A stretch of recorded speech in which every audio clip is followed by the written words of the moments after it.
Okay, okay. Lottie! Napakabagal mo talaga! Sige na nga, pumila ka na! Pero inaantok pa talaga ako, Lavinia. Bilisan mo, darating na si Miss Minji! Aray! Bitiwan mo ako, Lavinia! Lottie, nasaktan ka ba? Aray! Huwag ka na umiyak. Hindi ka naman nasugatan eh. Lavinia, hindi ka dapat malupit kay Lottie. Napakaliit pa niya. Pwede ba? Huwag mo nga pinakikialaman ang ginagawa ko, ha, Sarah? Pero 4 na taon pa lang si Lottie. Eh, ano naman ngayon kung 4 na taon pa lang siya? Maglilima pa lang sa 1 taon si Lottie. At mag-aanim siya sa susunod pang taon. 16 na taon kang dadaan bago siya mag-20. Oo na, sige na. Magaling ka nang magbilang. Ang ibig kong sabihin, bata pa siya, kaya dapat mo siyang intindihin. Makinig kang mabuti sa akin, Sarah. Tandaan mo to habang nandito ka. Si Miss Minchin mismo nagsabi sa akin na bantayan ko ang mga maliliit na bata at pagalitan ko sila kapag tinatamad o may ginawa silang mga mali. Oo nga, huwag mong kalilimutan na si Lavinia ang namumuno sa mga estudyante dito sa dormitoryo. Kaya huwag mo nang kukontrahin si Lavinia. Dapat pa nga, sumunod ka sa kanya eh. Ayan na si Miss Minchin. Bilisan niyo, pumila na kayo!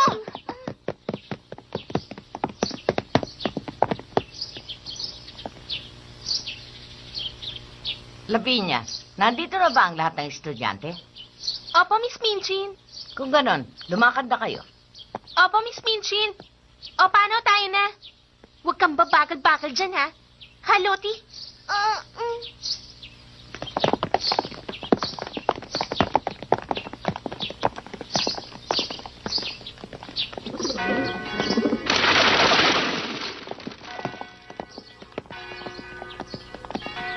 Tignan mo, sila ang mga estudyante ni Miss Minchin, hindi ba?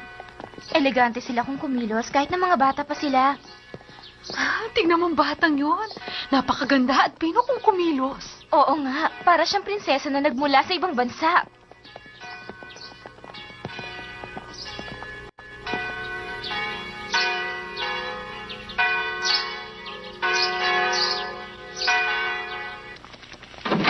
Magandang umaga po. Pahingi po ng tubig, ah.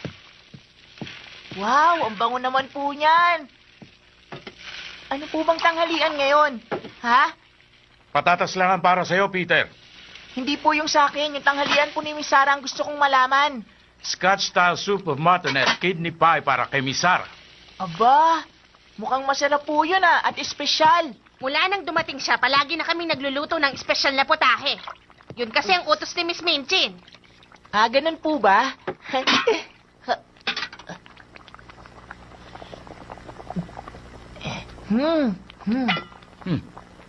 Hoy, ano ba ginagawa mo? Tinitigman ko lang naman po ang espesyal na niluto nyo para kay Miss Sarah, eh. Ikaw talaga. Tingnan niyo po, Mr. James. Nasusunog na po yung niluluto nyo. Ha? Hoy! Hoy, ikaw! Ikaw talaga?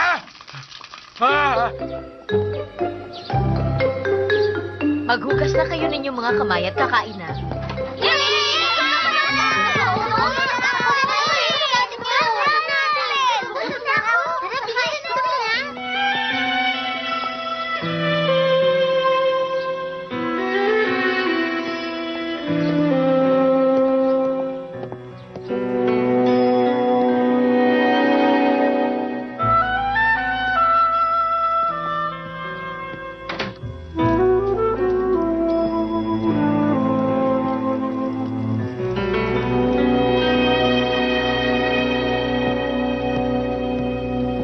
Ermengarde, umayos ka na upo. Hindi ka dapat nakayuko sa pagkain.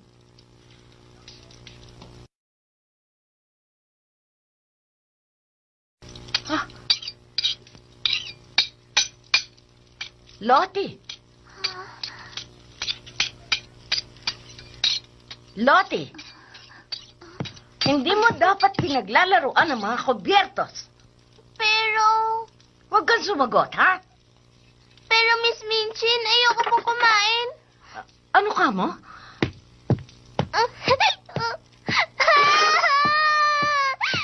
Ay, ano ba ang problema ng batang ito? Ba't bigla kang umiyak? sige, ayaw mong kumain, hindi kita pipilitin. Ang mabuti pa, lumabas ka na lang dito. Teka, ate. Kailangan maturuan ng leksyon ang batang ito. Kung hindi, mamimihasa siya. Sige, halika, labas. Halika.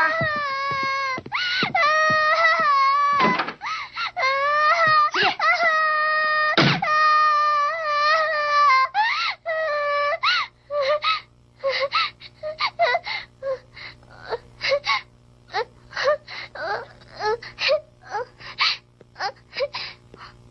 Gusto ko na umuwi sa amin.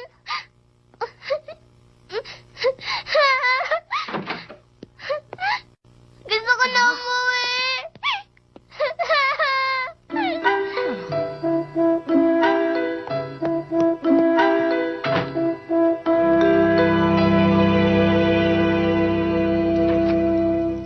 Miss Minchin. Pasensya na po, pero sa palagay ko, kailangan niyo itong malaman. Narinig kong sinabi po ni Lottie na gusto na niyang umuwi. Ano? Sinabing talaga yon ni Lottie? Opo, gusto na raw po niyang umuwi sa kanila. Amelia, Oo.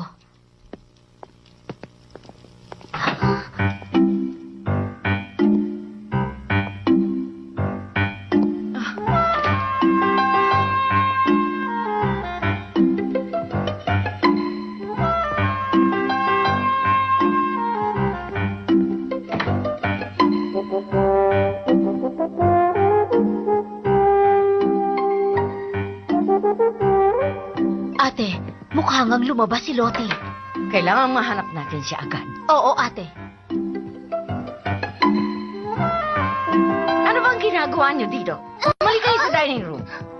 Miss Minchin, gusto ko pong tumulong sa paghanap kay Lottie. Ano ka ba? Nag-aalala rin po ako. Gusto ko siyang hanapin. Hayaan niyo pong tumulong ako sa paghahanap kay Lottie. Oo nga pala. Kung sa bagay, meron ka nga palang karwahe. Ha? O sige, pinapayagan na kita. Pero kailangan mong bumalik pagkalipas na 1 oras. Opo, Miss Minchin.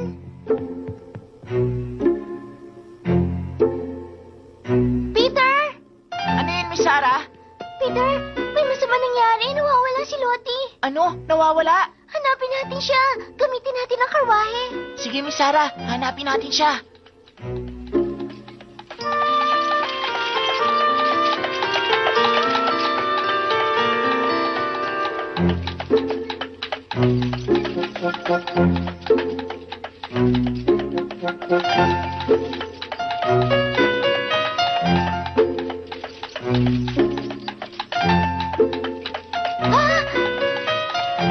Ayun siya. Ho! Ho!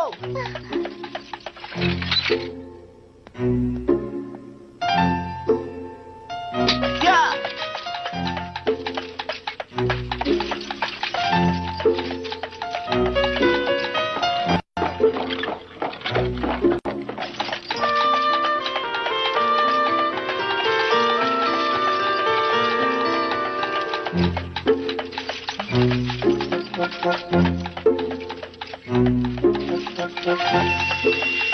Ha? Peter, subukan natin doon sa estasyon ng tren. Sige po, Miss Sarah. Ihihinto ko po ron.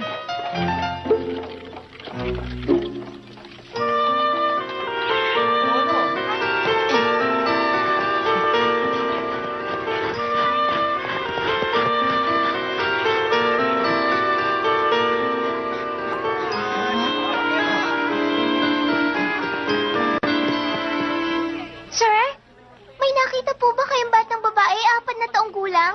Opo. Isang batang babae ba, Kam? Opo. Ang pangalan po niya ay... Lottie po ang pangalan niya. Pasensya na kayo. Kanina pa ako nakatayo dito pero hindi ko siya napansin. Wala pa akong nakitang batang babae mula kanina.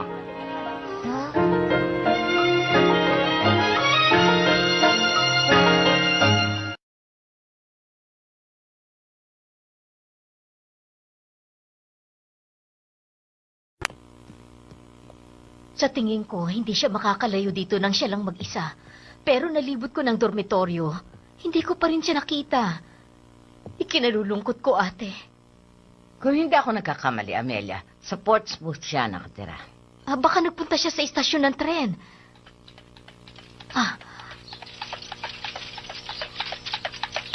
Nakabalik na si Sarah. Ho! Ho! Maraming salamat, Peter. Ha? Lottie! Miss Sarah!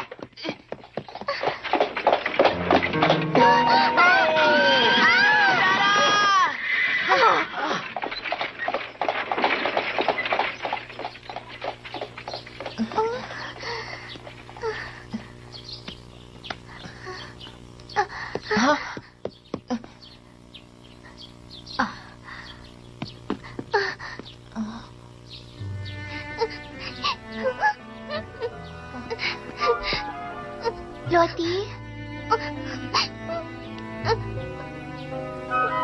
Alam mo, nag-alala kaming lahat sa'yo. Halika na, pumasok na tayo.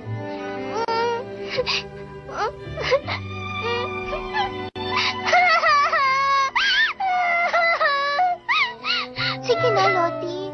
Ayoko nang bumalik doon. Gusto ko na umuwi sa bahay namin. Kailangan mo nang pumasok. Maginaw dito sa labas. Ha? Kung saan-saan kami naganap, nandito ka lang pala. Alam mo bang tinakot mo kami?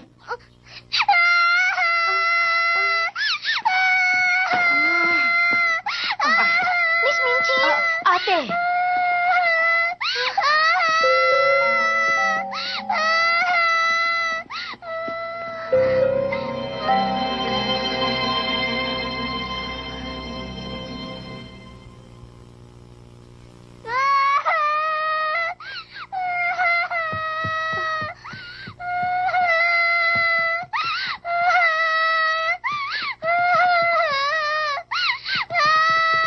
Lottie, bakit ba kailangan umiyak ka ng ganyan?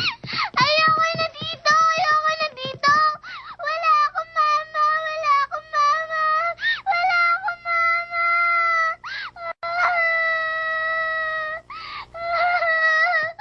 Lottie, tama na. Huwag ka na umiyak. Hindi ba mabait kang bata? Hindi ako mabait! Wala akong mama! Wala akong mama! Ay, mahirap kausapin ng ganyang bata. Alam mo, ang dapat sa kanya, pinapalo. Pero ate, kawawa naman siya. Kung ganon, bahala ka kung paano mo patitigilin ng batang yan. Sandali, ate. Miss Minchin, Ano ang kailangan mo? Ba't nandito ka, Sarah? kasi po, gusto ko po sanang kausapin si Lottie. Kausapin? Ang totoo, gusto ko po kasi makipagkaibigan kay Lottie. Ah, sigurado ka ba? Gusto mong maging kaibigan ng iyaking batang yon? Nakita mo nang iyak Maaari siya ng po iyak? ba, Miss Minchin? Ah, sige, kung makakausap mo siya. Oo nga pala, nakalimutan ko. Magaling ka nga pala sa lahat ng bagay.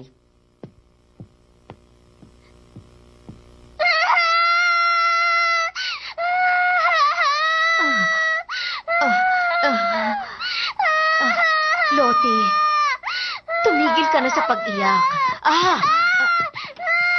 Sige na, Lottie. Huwag mo akong pahirapan. Tumahan ka na. Tama na, Lottie.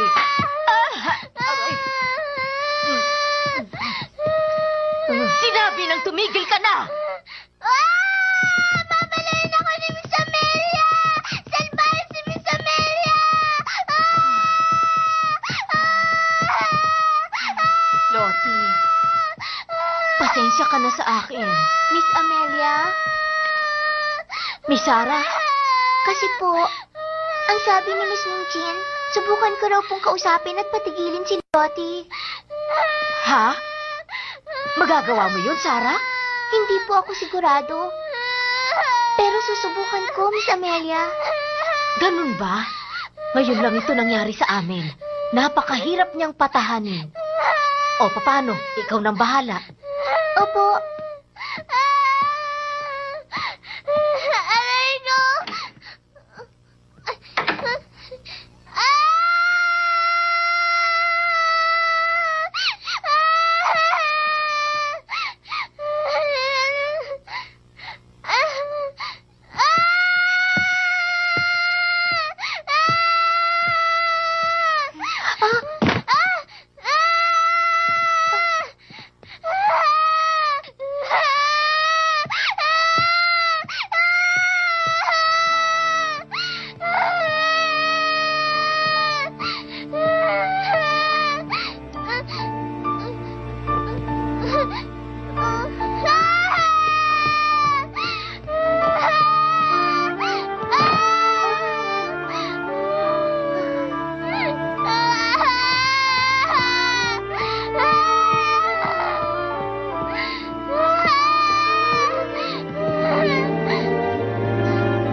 Pareho lang tayo.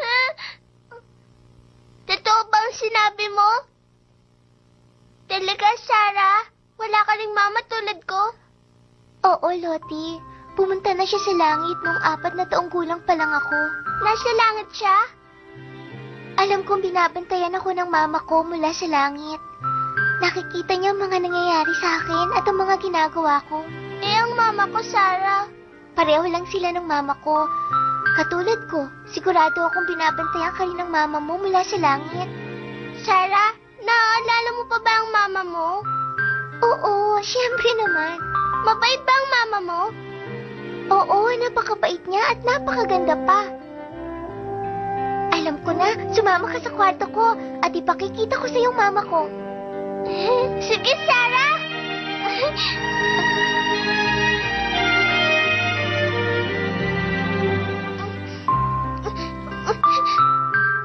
O paano, halika na.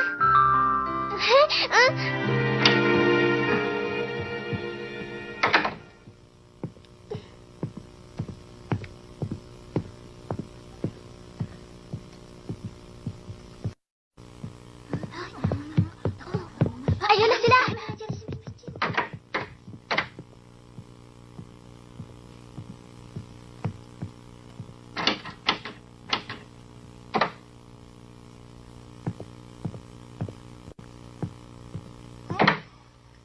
Ito ang kwarto ko. Halika, pumasok ka. Oh. Wow! Wow, ang ganda!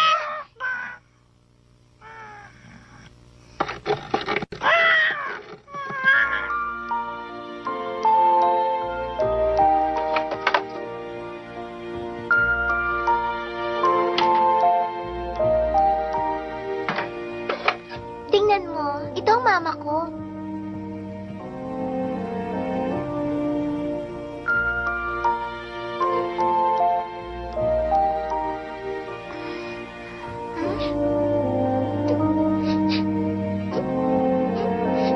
Anong problema, Lottie? Kasi, hindi ko alam ang tsura ng mama ko. Wala akong litrato niya.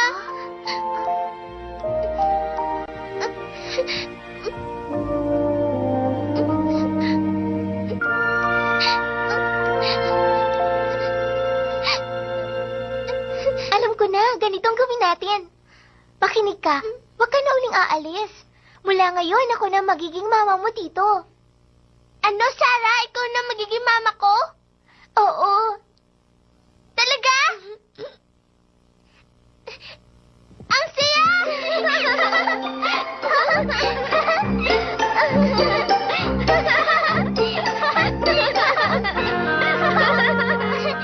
May manika! Siya si Emily. At alam mo ba, ako rin ang mama ni Emily, Lottie. Talaga, ikaw rin ang mami ng manikang yan? Oo, kaya magmula ngayon, ikaw na ang ate ni Emily. Ang galing naman! Ate na ako! Pwede ko ba siyang yakapin? Matutuwa si Emily pag niyakap mo siya. Hi, ako si Emily. Kumusta ka, Lottie? Ang ganda-ganda niya!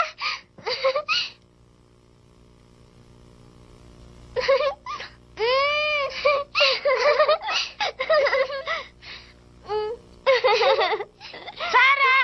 Sarah! Sarah! Sarah! Sarah!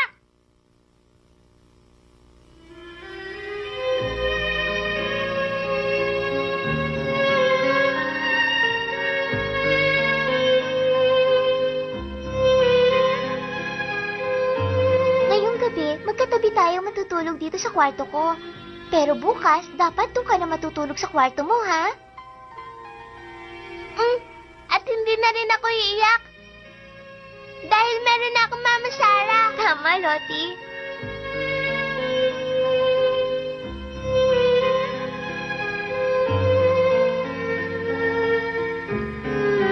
Si Lottie, isa siyang mabait na bata. Pero, kapag nalaman ni Papa na meron na akong 4 na taong gulang na anak, tiyak na magugulat siya. At sigurado rin ako, natatawa siya ng malakas.